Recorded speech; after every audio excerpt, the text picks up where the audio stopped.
Ma'am Yes, ma'am yes. आज कौन सा चैप्टर पढ़ेंगे?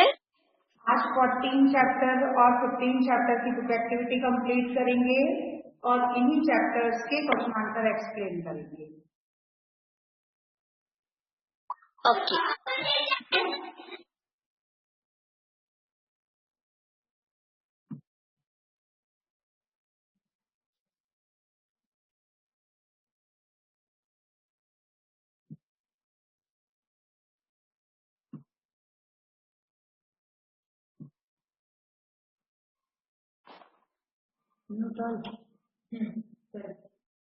यस, बुक ओपन कीजिए, चैप्टर नंबर 14।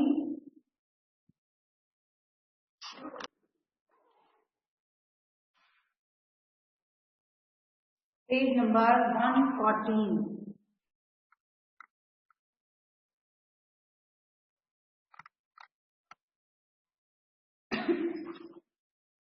चलिए, इसके चूज द करेक्ट ऑप्शन पे आइए आप।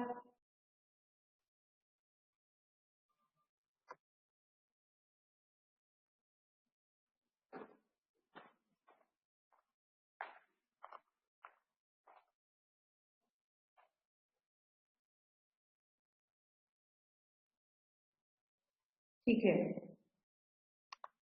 आपको सबको आवाज क्लियर आ रही है? आवाज क्लियर है? ओके, ये आप मार्क कीजिए दोनों। इसके 2 क्वेश्चन हैं, आप दोनों को मार्क कीजिए। खुशी के गीत कौन गाती है? चिड़िया, है ना। सेकंड, प्रभा को क्या कहकर संबोधित किया गया है? क्या कहकर किया? प्रभु को क्या संबोधित किया गया है?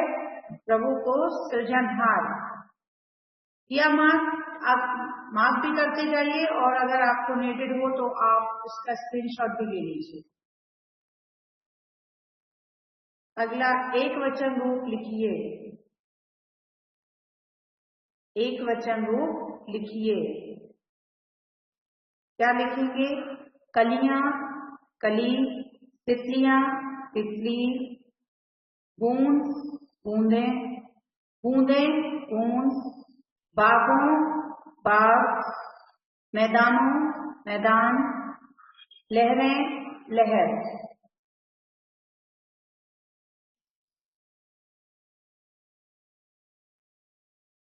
ठीक है, कंप्लीट, कंप्लीट। थम्स अप कीजिए बेटा, आप लोगों का ये वाला क्वेश्चन कंप्लीट हो गया।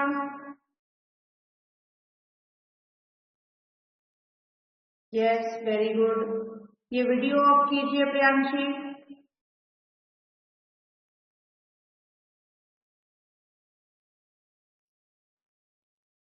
वीडियो सभी बच्चे ऑफ करेंगे। ठीक है, अगला, नेक्स्ट पेज, पेज नंबर 115। 2 पर्यायवाची शब्द लिखना है इनके। ये भी लिखिए, आपकी स्क्रीन पे आपको शो हो रहा है, आप उसको देखकर लिखो। समुद्र, सागर, समुद्र, जलधि, सूर्य, रवि, भास्कर, चंद्रमा, शशि, सोम, हवा, वायु, समीर, प्रभु, ईश्वर, परमात्मा। ठीक है, आप इसका स्क्रीनशॉट भी ले लें और आपका ये कंप्लीट हो जाए तो आप थम्स अप कीजिए।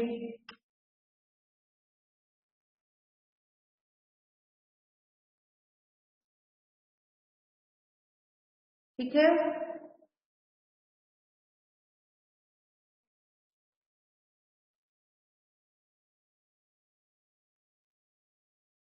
अरमान वीडियो ऑफ करो।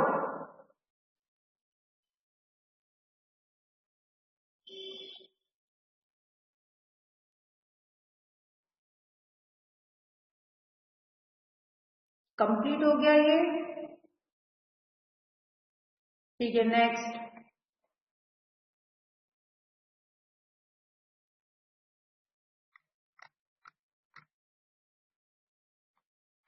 ये आप एक बार और देख लीजिए बुक एक्टिविटी चैप्टर नंबर 14, तब याद तुम्हारी आती है। क्वेश्चन नंबर 1, खुशी के गीत कौन गाती है? चिड़िया। प्रभु को क्या कहकर संबोधित किया गया है? सृजनहार। एक वचन रूप लिखिए। कलियां कली, तितलियां तितली, बूंदे बूंद, बागों बाग, मैदानों मैदान, लहरें लहर। नेक्स्ट, दो दो पर्यायवाची शब्द लिखिए। सागर का, समुद्र, जलधि, सूर्य, रवि, भास्कर, चंद्रमा, शशि, सोम, हवा, वायु, समीर, प्रभु, ईश्वर, परमात्मा। ठीक है, अब इसके क्वेश्चन आंसर है ना। इस कविता की रचयिता कौन है? रामनरेश त्रिपाठी। इसके कवि का नाम क्या है? रामनरेश त्रिपाठी। सेकंड क्वेश्चन, कवि किस दृश्य पर मुग्ध है? प्रकृति के विविध रूपों पर। किस पर? प्रकृति के विविध रूपों पर। प्रातः काल चिड़िया कैसे गीत गाती है? कैसा पढ़ा है हमने? प्रातः काल चिड़िया कैसे गीत गाती है? खुशी के गीत गाती है। बूंदे किस प्रकार गिरती हैं? छम छम करके, है ना। किन किन प्राकृतिक दृश्यों पर मुग्ध होकर कवि को ईश्वर की याद आ जाती है? तो इसका आंसर क्या है? निम्नलिखित दृश्यों को देखकर कवि को ईश्वर की याद आ जाती है। कौन? चिड़ियों के गीत सुनकर, छम छम बूंदों के गिरने का दृश्य, ठंडी मस्त हवा का चलना, ओस कणों का हरी घास पर मोती के रूप में गिरना, नदियों का मस्ती में बहना, चांदनी का सागर में ज्वार उठाने का दृश्य, कलियों का खिलना, बिजली चमकना, आकाश में तारों के चमकने का दृश्य। इन सबको देखकर कवि को किसकी याद आती है? ईश्वर की। अगला क्वेश्चन है आपका, कवि ने प्रातः काल के वातावरण का सजीव चित्रण किस प्रकार किया है? कवि ने प्रातः काल के वातावरण का सजीव चित्रण करते हुए कहा है कि इस समय चिड़िया खुशी के गीत गाती प्रतीत होती है, कलियां खिलकर मुस्कुराती जान पड़ती हैं। क्या बोला है कवि ने? प्रातः काल का कैसा सजीव चित्रण किया है? कि कवि ने प्रातः काल के वातावरण का सजीव मतलब जीवित, जो ऐसा लगता है, जो उसके पढ़ने से हमको ऐसा लगता है जैसे ये सब चीजें हम देख रहे हैं, ये सब हमारे सामने हो रहा हो।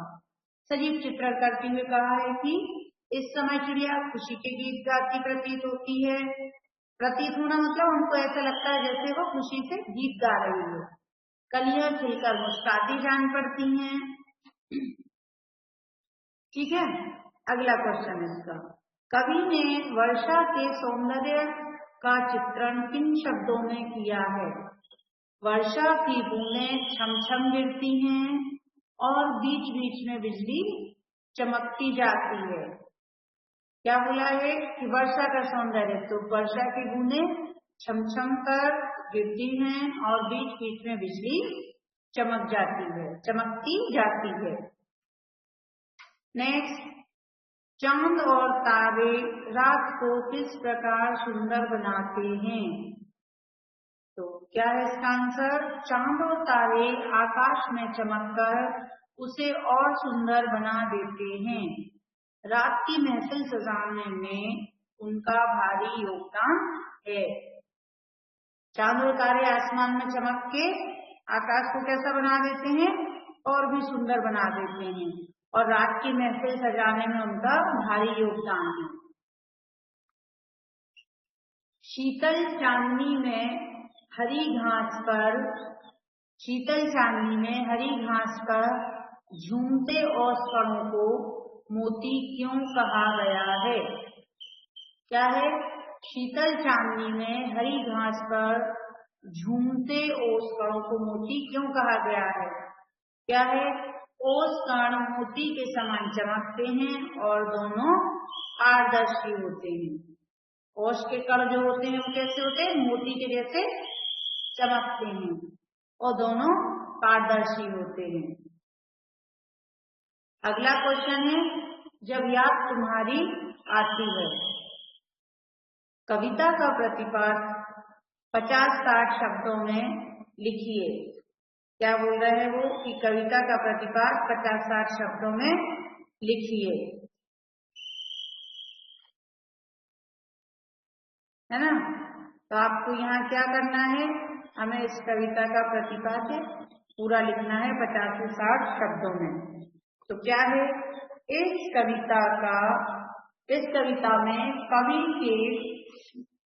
कविता में प्रकृति के विविध दृश्यों का मनोहारी चित्रण किया गया है। इस समय कवि ने क्या किया है? पारदर्शी मीन्स होता है ट्रांसपेरेंट, जिसके हमें आर पार दिखता है। ठीक है, जिसको भी इसका मीनिंग नहीं पता था, पारदर्शी मीन्स क्या होता है? ट्रांसपेरेंट होते हैं वो दोनों, ठीक, जिसके आर पार हम देख सकते हैं। इस कविता में प्रकृति के विविध दृश्यों का मनोहारी चित्रण किया गया है। मनोहारी मतलब हमारे मन को अच्छा लगने वाला, जो हमारे मन को बहुत भाता है। प्रातःकाली चिड़ियों का चहचहाना खुशी के गीत लगता है। क्या होता है? प्रातःकाल जो चिड़िया चहचहाती हैं तो कैसा लगता है? खुशी के गीत लगता है।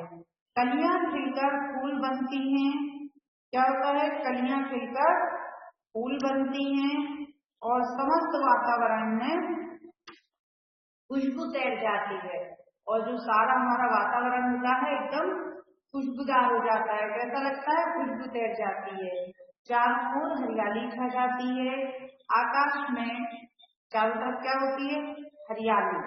आकाश में चांद तारे चांदनी की छटा प्रस्तुत करते हैं। आकाश में जो चांद तारे होते हैं ना, वो चांदनी, उनके कारण हमको चांदनी नजर आती है, चांदनी की छटा प्रस्तुत करते हैं।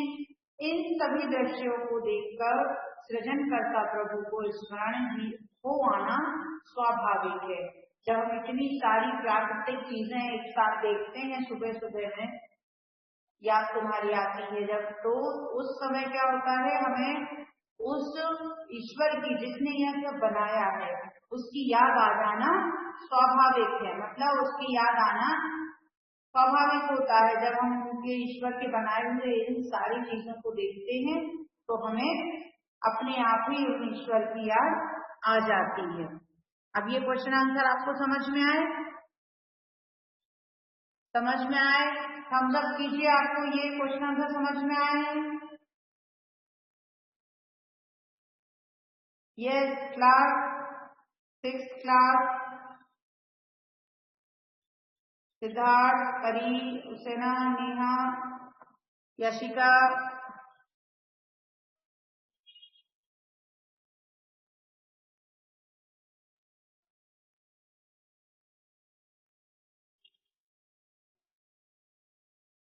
वैशाली,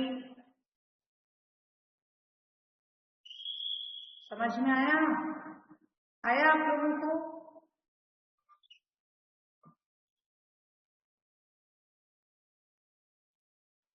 चलिए ठीक है। इसके बाद अब आपको तो एक बात का और आंसर दीजिए आप सभी। आपको 15 की बुक एक्टिविटी उस दिन कराई थी आपको, पर उसके क्वेश्चन आंसर एक्सप्लेन नहीं किए हैं अभी, है ना?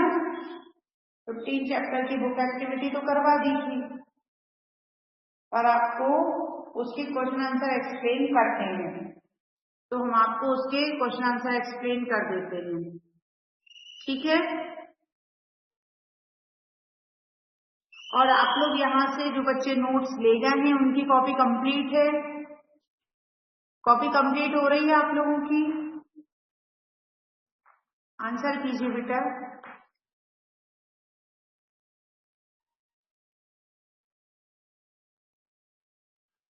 हो रही है ना copy complete? Yes, very good. अब आप कॉपी भी कंप्लीट करते जाइए। हुसैना वीडियो ऑफ कीजिए।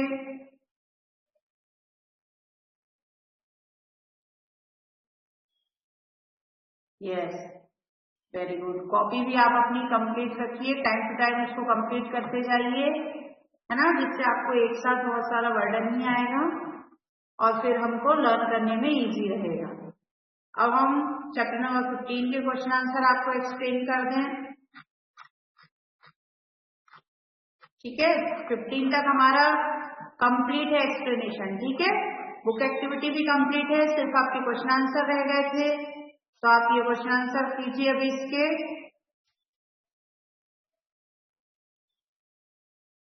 ओके, ये जो थोड़ा बहुत भी जिनका इनकम्प्लीट है वो कंप्लीट करते जाइए। ठीक है, आज हम 15 का आपको जो 15 चैप्टर है इसके क्वेश्चन आंसर आपको एक्सप्लेन कर रहे हैं, तो आप इसको देख लीजिए, फिर आपको इनको लर्न भी करना है। ठीक है, यस। इसका क्वेश्चन नंबर फर्स्ट है, चैप्टर नंबर 15 का नाम क्या है? कहानी हमारे राष्ट्रीय ध्वज की, है ना? कहानी हमारे राष्ट्रीय ध्वज की। ठीक, देखिए अब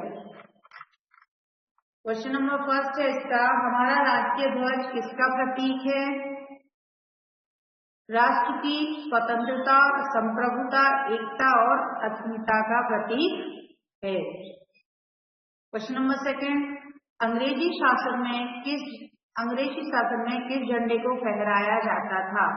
तो जब हमारे देश पर अंग्रेजों का शासन था उस समय कौन सा झंडा फहराया जाता था?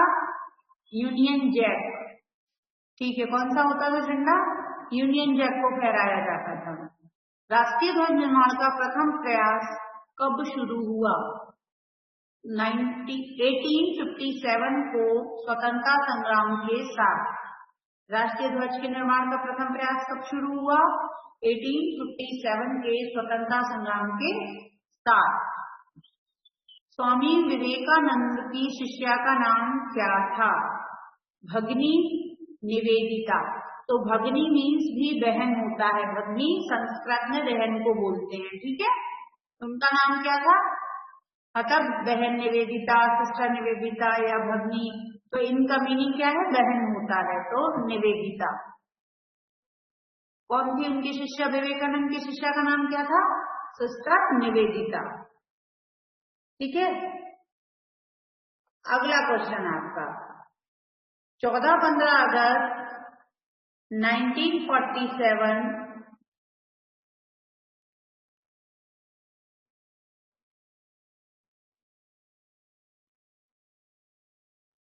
1947 की मध्य रात्रि को किसने डॉक्टर राजेंद्र प्रसाद को एक नया झंडा भेंट किया? तो 14-15 अगस्त जब हमारा देश स्वतंत्र हुआ था 1947 को, तो जब 15 अगस्त को उस झंडे को फहराना था तो 14 तारीख की रात में उनको डॉक्टर राजेंद्र प्रसाद को एक नया झंडा भेंट किया गया था। वो किसने किया था? वो किया था श्रीमती हंसा मेहता ने। ठीक है, अगला क्वेश्चन है, किसी भी देश के लिए अपने राष्ट्रीय ध्वज का क्या महत्व होता है? तो राष्ट्रीय ध्वज उस देश की स्वतंत्रता, संप्रभुता और अस्मिता को दर्शाता है। इसमें उसका गौरव झलकता है। क्या बोला उन्होंने? राष्ट्रीय ध्वज उस देश की, जिस देश का वो झंडा होता है, देश की स्वतंत्रता, संप्रभुता और अस्मिता को दर्शाता है। इसमें उसका गौरव झलकता है। अपने राष्ट्रीय ध्वज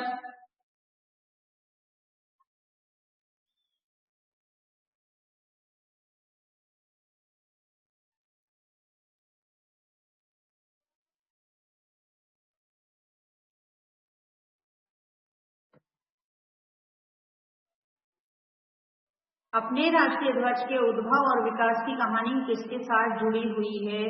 यह कहानी कैसी है? इसका आंसर हमारे राष्ट्रीय ध्वज के उद्भव और विकास की कहानी स्वतंत्रता संग्राम की कहानी के साथ अभिन्न रूप से जुड़ी हुई है। अभिन्न मतलब जिसको अलग नहीं किया जा सकता। यह कहानी बड़ी रोमांचक है।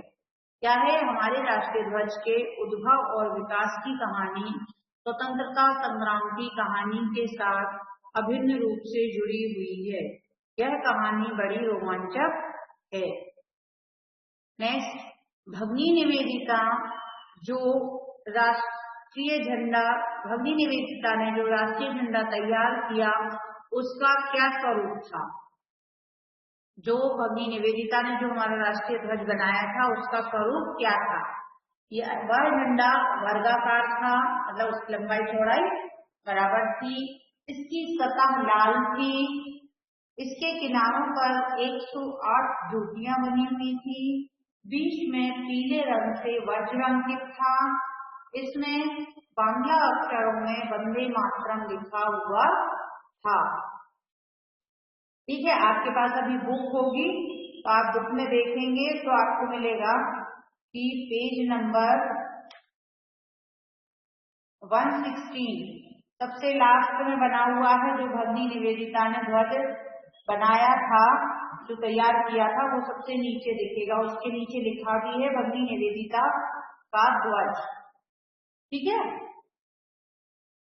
पारसी बागान कोलकाता में आयोजित रैली में किस प्रकार का तिरंगा झंडा फहराया गया?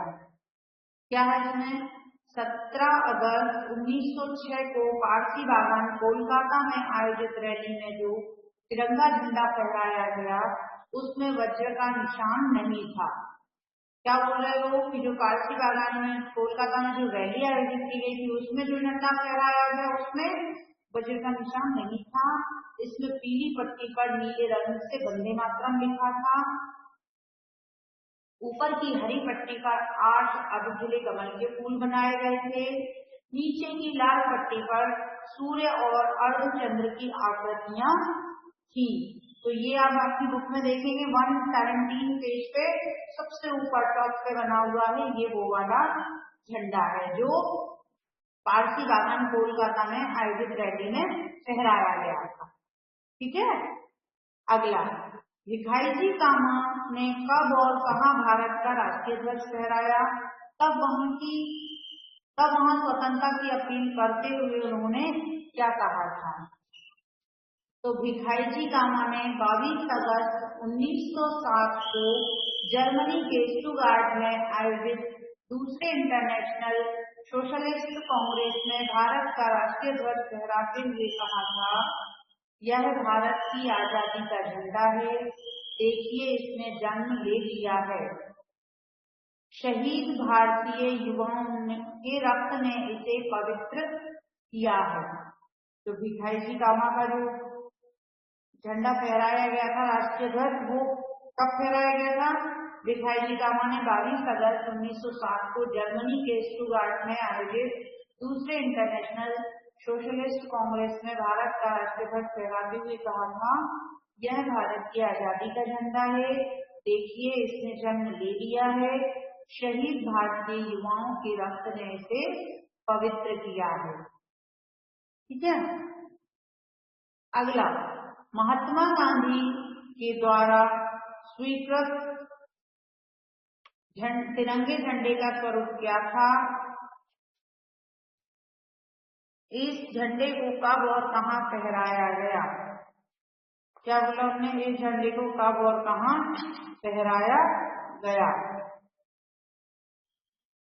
तो महात्मा गांधी द्वारा स्वीकृत तिरंगे झंडे में ऊपर सफेद रंग की पट्टी, बीच में हरे रंग की पट्टी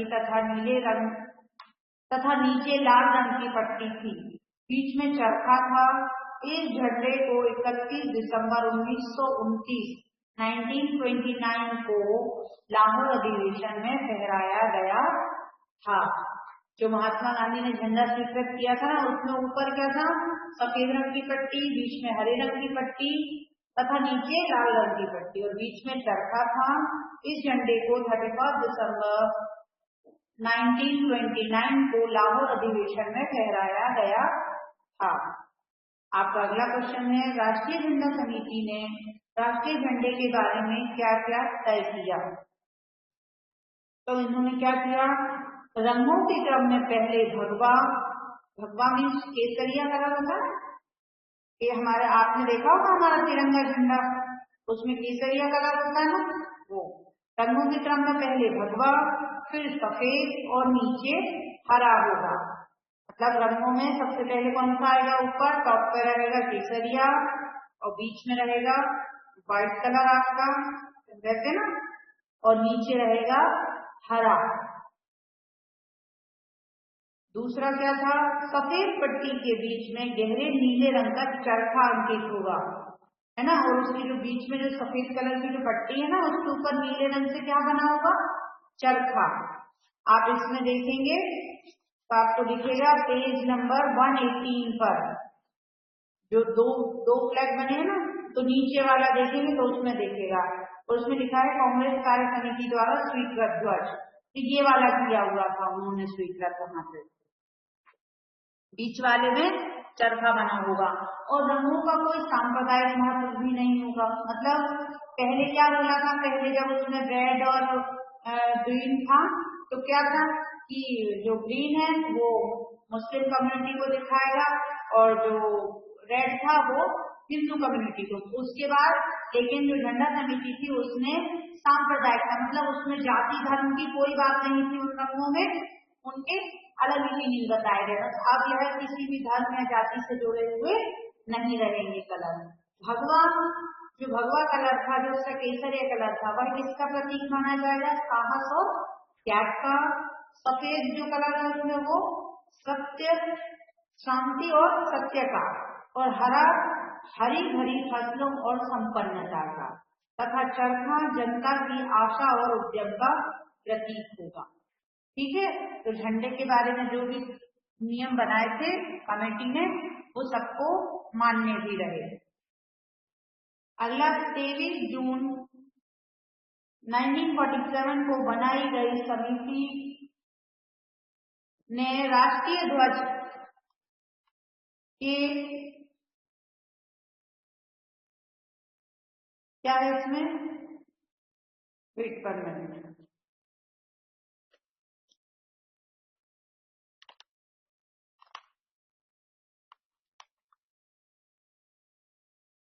23 जून 1947 को बनाई गई स्थायी समिति ने राष्ट्रीय ध्वज के स्वरूप में क्या क्या परिवर्तन किए और इसे क्या अंतिम रूप देकर स्वीकृत किया। इस नए रूप में चरखे के स्थान पर सारनाथ स्तंभ पर अंकित अशोक चक्र की प्रतिकृति को अंकित किया गया। मतलब क्या चेंज आया उसमें? चरखे की जगह पे सारनाथ स्तंभ पर जो अशोक चक्र बना हुआ था वही अशोक चक्र उस पे चरखे की जगह बनाया गया और इसी परिवर्तित रूप में राष्ट्रीय ध्वज को स्वीकृत किया गया। अगला, राष्ट्रीय ध्वज के विकास की कहानी हमारे स्वतंत्रता संग्राम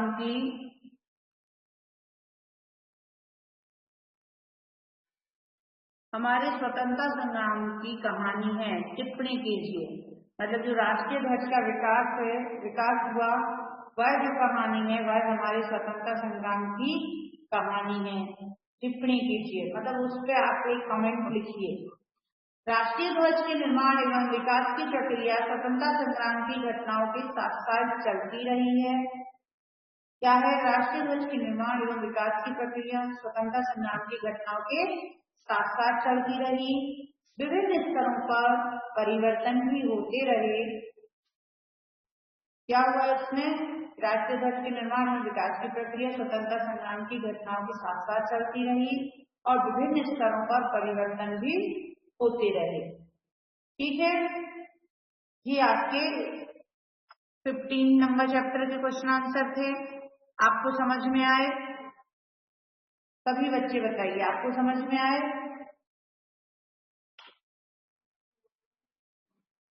अनस बंद कीजिए।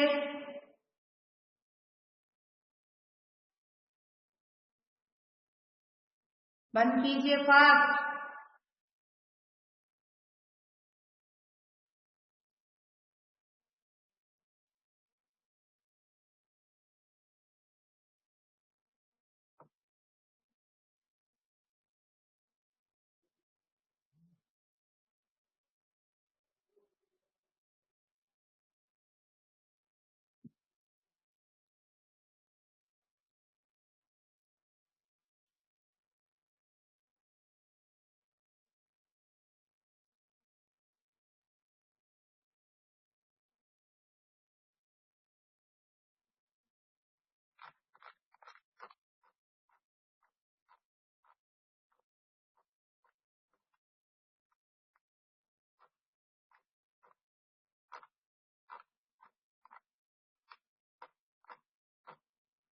ठीक है, ये आपके दोनों चैप्टर, अब आपके 15 चैप्टर तक आपके चैप्टर्स भी आपके एक्सप्लेन हो गए हैं, क्वेश्चन आंसर भी हो गए और बुक एक्टिविटी भी कंप्लीट हो गई।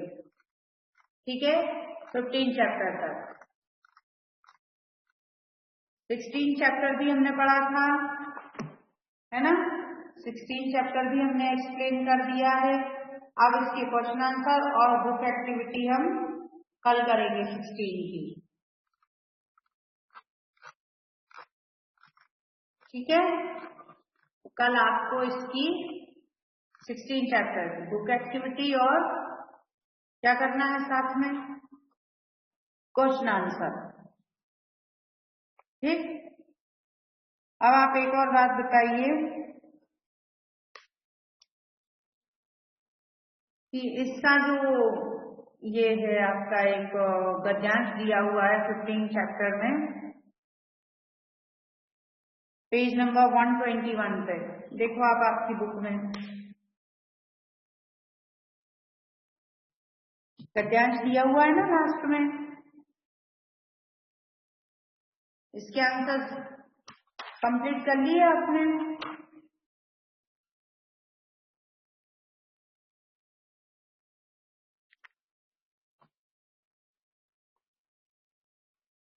क्यों बेटा,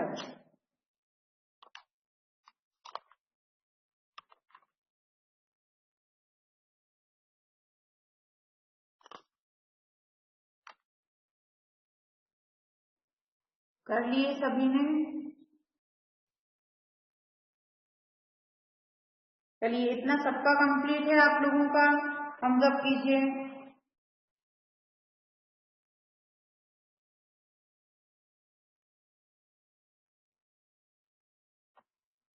सबका हो गया इतना?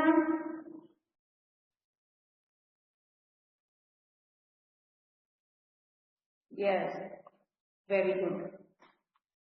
चलिए ठीक है, और आपकी कॉपी कंप्लीट कीजिए। ठीक है, 15 चैप्टर तक आपकी बुक एक्टिविटी भी कंप्लीट होनी चाहिए और कॉपी भी।